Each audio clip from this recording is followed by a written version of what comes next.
What do you do when you've obeyed God, given everything you had, and still feel exhausted, afraid, and alone?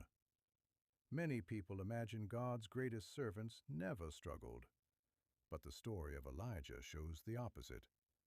He witnessed astonishing miracles, confronted an entire nation, and called down fire from heaven. Yet shortly afterward, he fled into the wilderness, wishing he would die. His story reminds us that faith does not eliminate suffering, but God remains faithful through it all. Elijah lived during one of the darkest periods in Israel's history. King Ahab had abandoned the worship of the Lord, and together with Queen Jezebel, led the nation into idolatry.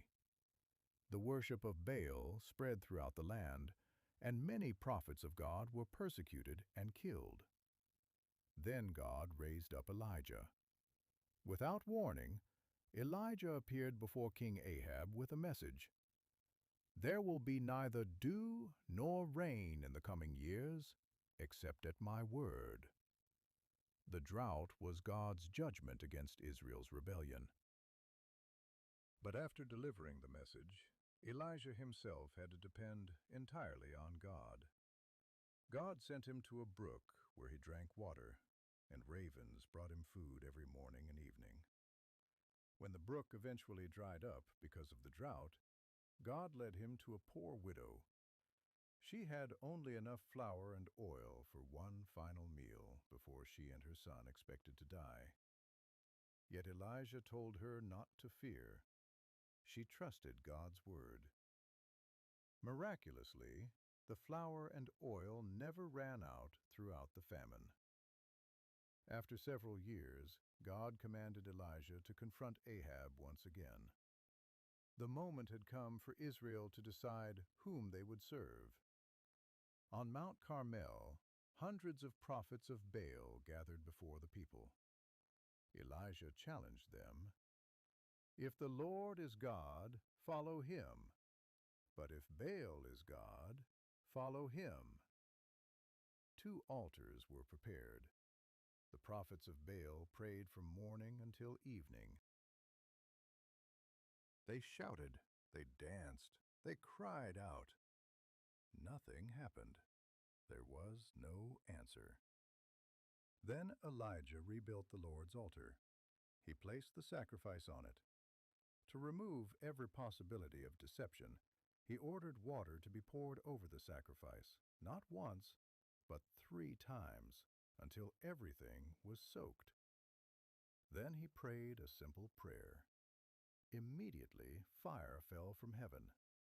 It consumed the sacrifice, the wood, the stones, the dust, and even the water surrounding the altar.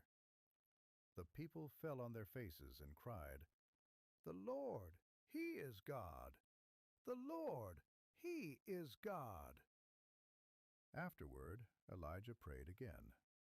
A small cloud appeared in the distance. Soon, heavy rain returned to the land, ending years of drought. You might expect this great victory to be the end of Elijah's struggles, but it wasn't. When Queen Jezebel heard what had happened, she threatened to kill him. The prophet who had just stood before hundreds of false prophets now ran for his life. Fear overwhelmed him. Exhausted, he sat beneath a tree and prayed, "It is enough. Lord, take my life." Even great men and women of faith can experience discouragement. God did not condemn Elijah. He did not rebuke him.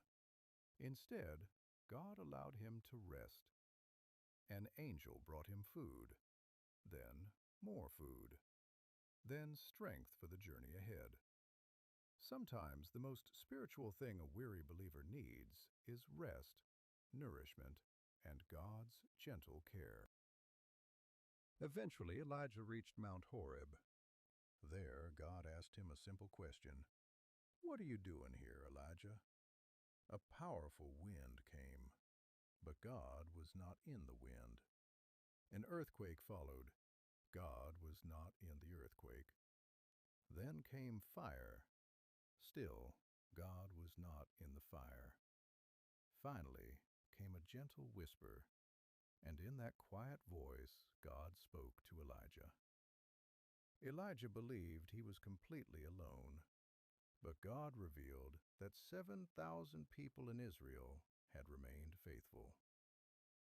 Elijah's perspective had been shaped by fear, but reality was different.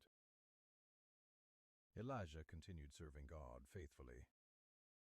Eventually, something extraordinary happened. Instead of dying like every other person, Elijah was taken into heaven in a whirlwind. His earthly ministry ended, but his testimony continues. His story teaches us that courage does not mean never feeling afraid. Faith does not eliminate hardship. God provides for those who trust Him. Rest is not weakness. God speaks, even in silence. Our feelings do not always reflect reality. God's plans continue, even when we believe everything has fallen apart. If you're going through a difficult season today, remember Elijah. The God who sustained him in drought, strengthened him in weakness, and never abandoned him is still faithful.